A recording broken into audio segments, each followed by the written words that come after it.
నారాయణపేట జిల్లా ఆసుపత్రి సిజేరియన్ వార్డులో రాత్రి సమయంలో ఎలుకలు అటు ఇటు తిరిగాయి.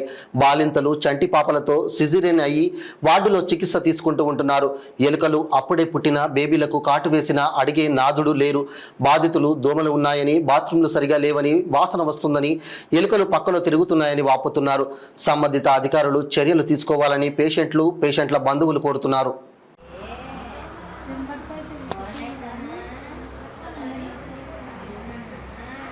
ఆ సిస్టర్లకు చెప్పాలి.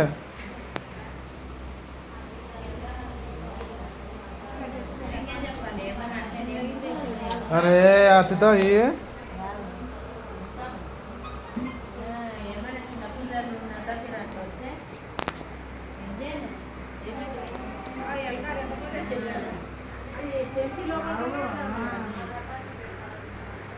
చిన్నపిల్లలు బాగా అంతా